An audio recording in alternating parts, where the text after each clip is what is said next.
కాల్చి సంబరాలు జరుపుకున్నారు.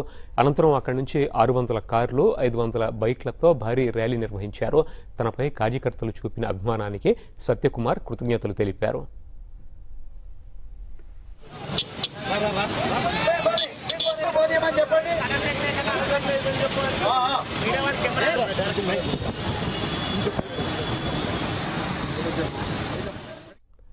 అనంతరం శంషాబాద్ విలేజ్ దగ్గరున్న అంబేద్కర్ విగ్రహానికి నివాళులర్పించిన సత్యకుమార్ ర్యాలీగా అసెంబ్లీ ముందున్న గన్ పార్క్ కి చేరుకున్నారు.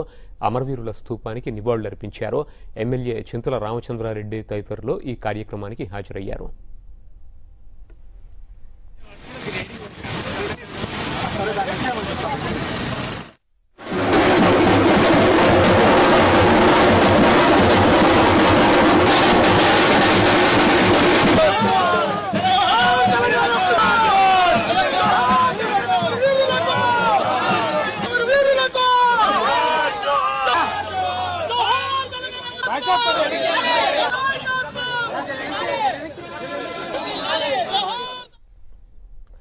ఆ తరువాత బషీర్బాగ్లోని అమ్మవారి ఆలయంలో సత్యకుమార్ ప్రత్యేక పూజలు నిర్వహించారు.